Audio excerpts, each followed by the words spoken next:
I was told flat out that diet would not help eczema, but my son's eczema started just as he started preschool, and I changed what we did at home anyways, and it made a huge difference. Hi, I'm Kristin, and this is the Kristin Carrera podcast. If you have been following along, welcome back. And if you are new, please make sure to hit that subscribe button, like, follow along, and make sure to comment below. I love to hear where you are on your journey, on your wild and crazy life, and any thoughts that you have on this episode, good or bad, please leave them in the comments. So I'm going to go back to how my son's eczema came to be. When he was a baby, he did not have eczema all over his body like you see some babies have. He got a very mild eczema right on the face, and the doctor would just say that it's probably from the saliva. His skin was very sensitive, but it was a form of small eczema. Fast forward 3 years later, of January 2025, he started preschool. And I would feed him breakfast in the morning, but they gave free breakfast to the children. And so he was eating breakfast again at school, and he was eating lunch at school. I did not pack his lunch. And so he was eating foods that we already normally did not eat at home, like cereals and all the processed junk, plus seed oils, plus lots of sugar, because the school system and the parents love to take sugar to school for 3 and 4-year-olds. So he was eating so many things that we don't eat at home that I truly believe that his body went into overload and broke out with eczema. It was so bad. I'm going to try to put a picture here so you can see how bad it was. So I took him to the urgent care because when it first started forming, I thought, oh, he had been running outside barefoot. And I thought, oh, it's probably an allergic reaction to the grass, which he would get, and it would go away. But it wasn't starting to go away. And then all of a sudden, he got a little bit on his chest. I started to freak out. Well, what is this? Is it a rash? Where did he get it from? And it just started to spread. So I took him to the urgent care, and they told me that it was more than likely scabies. Now, if you have never heard of this, which I had never heard of this, apparently you get this from traveling. I was like, I barely leave my house, and I definitely have not traveled to another country. So how is it possible for him to get scabies? And she said, oh, it could have been from another child. Maybe he touched their mat during nap time, and this is what he has. So they gave me a steroid. They told me to give him Zyrtec and to keep him moisturized, I believe she told me. And so I freaked out when I looked at the disclaimer of the steroid cream that they gave him. But he was so bad that I said, we're going to do it. I hope that it helps. Prayed that it was going to be okay. And it made me very anxious. So we did what the doctor said. And fast forward a few days, it was not getting better. So now I took him straight to his pediatrician. And the pediatrician looked at him and he said, it's hard to tell.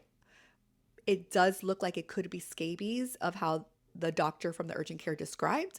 So I'm going to give you yet another cream, and I'm going to give you antibiotics because it's so bad. And Zyrtec, he wasn't sure why she told me to give him Zyrtec, that was not going to help even with the itching or the situation that was going on with his body. And so here we go. Okay, another cream and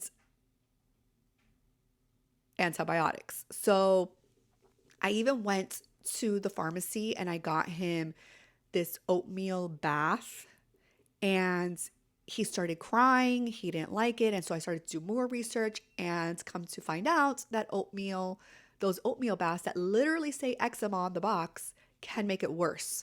So I stopped that right away. I didn't want to keep putting steroid cream on him. So I started to use the tallow that we had at home, and a few days passed by. not getting better, not even on the antibiotic. I'm like, this is ridiculous. Like, what is going on? I felt so bad. It just looked horrible. So I made an appointment for a dermatologist, went to the dermatologist, and she's like, it's not scabies. Yes, I know. And it's eczema. So now they want to send another cream. Yes. Another cream that is only masking the symptoms and not solving the problem. So before we leave, I had already done research on eczema. And my husband asks the, I think, nurse practitioner or whoever's a second hand to the dermatologist, because she didn't come back in. He asked her, do you think that diet would help with eczema? She didn't even pause before saying, no, no, diet wouldn't help. Has they tried to feed me more creams to use in the future? That I would have to use this cream or I can use this other steroid cream.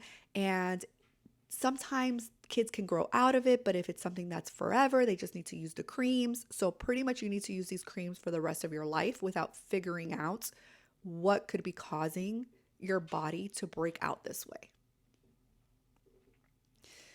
So, has my mama heart had it and all the research that I had been doing, I started researching even more and come to find out that eczema could be coming from your gut, which is what you put in your mouth.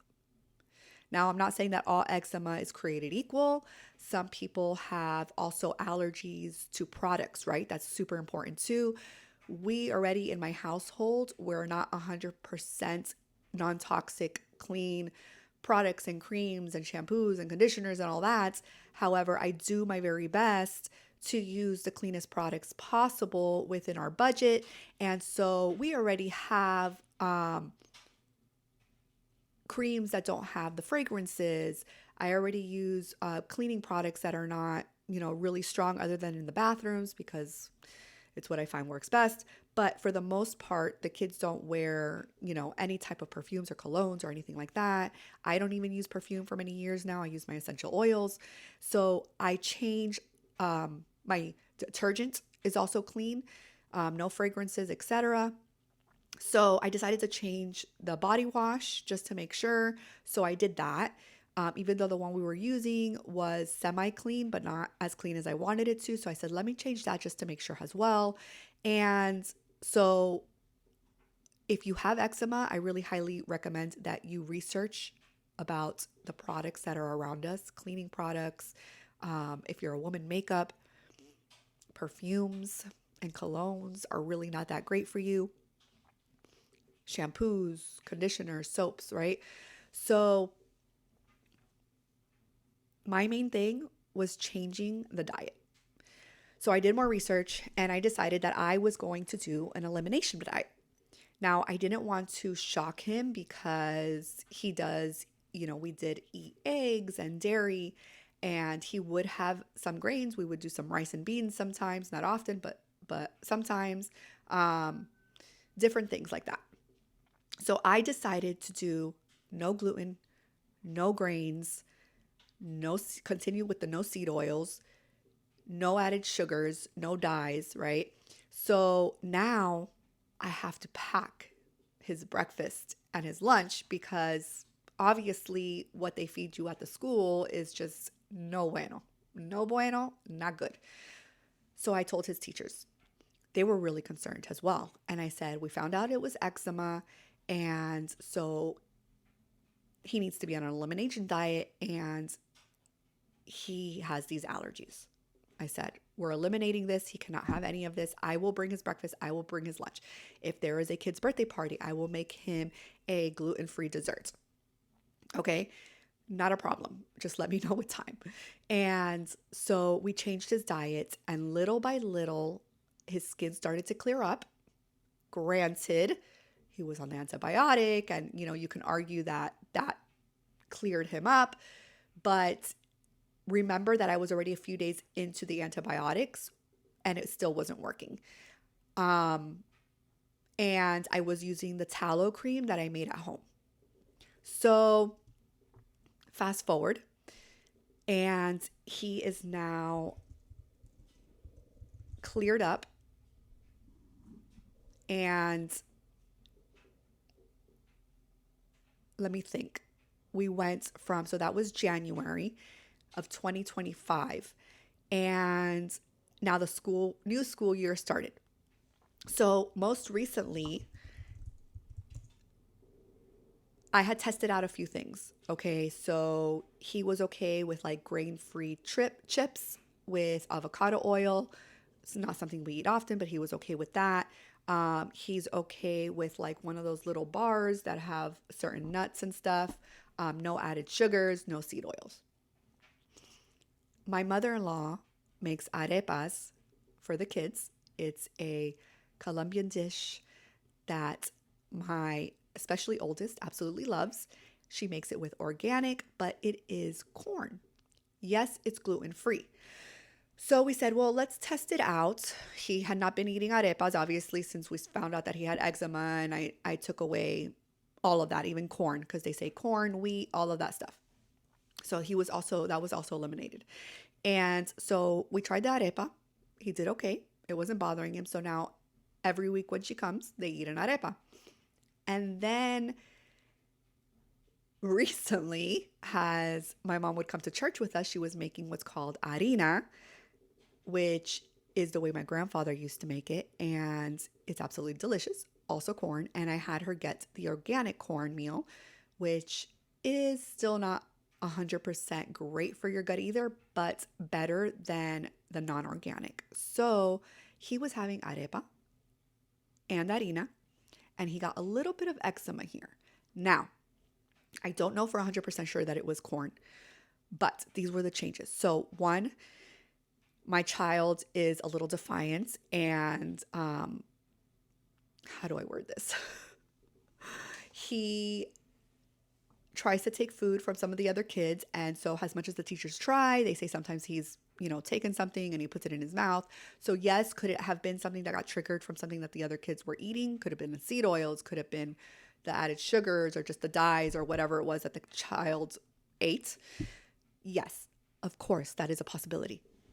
But the only huge change that I found was the corn.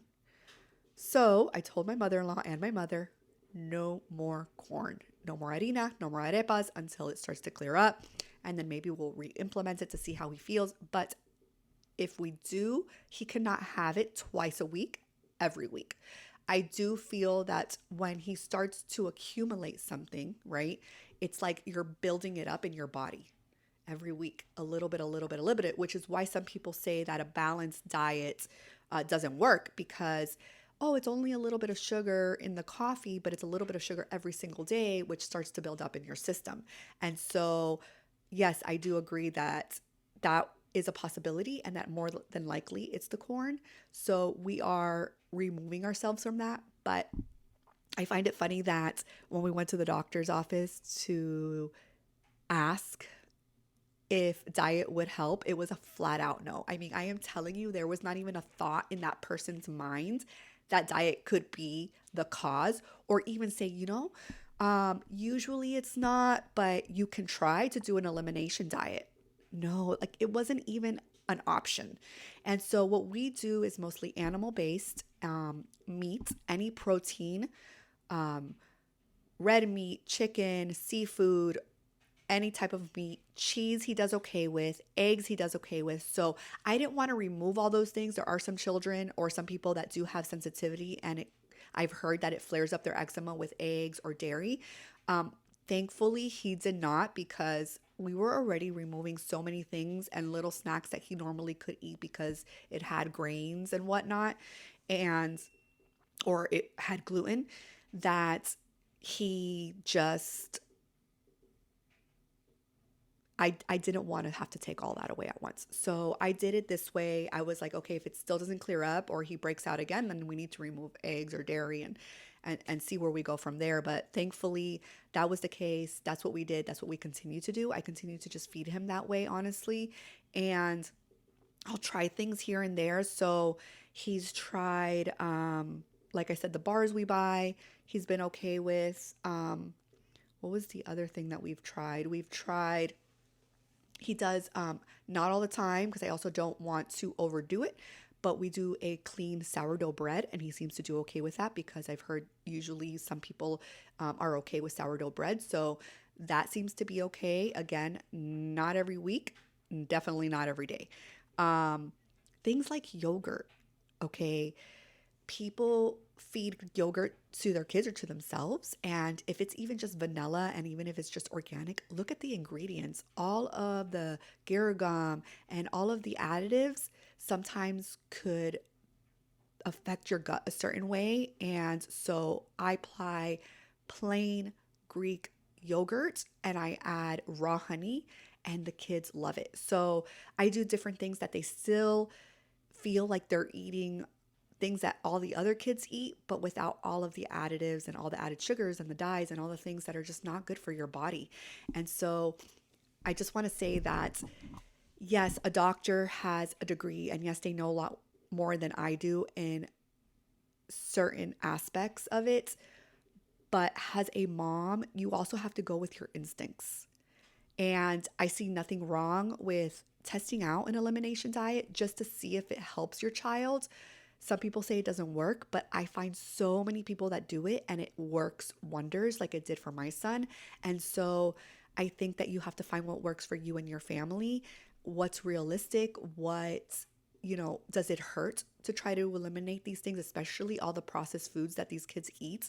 And hopefully, living in Florida, hopefully our school lunches get better. I know that they're working on that, and I pray every day that they really try to eliminate all of these dyes and processed sugars and seed oils to the foods that our children are eating, because I really do think that it affects not only our gut, which can affect our skin, but it can affect our cognitive brain waves, ADHD, and all these things.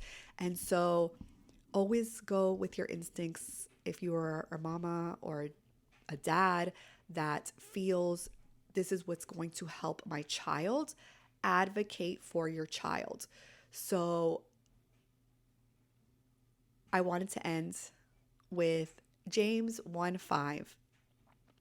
If any of you lacks wisdom, you should ask God, who gives generously to all without finding fault, and it will be given to you. This is something that I pray, Lord, give me wisdom for my child. Help me through these hard times. Allow me to truly help them with what it is that they need and what it is that you want me to do. And go with your mama heart or your daddy heart and always advocate for your child. I hope that this episode finds you well. If you are looking for more faith-based, more finding what works for us in this loud world of craziness that goes on, please subscribe and I will see you on the next podcast.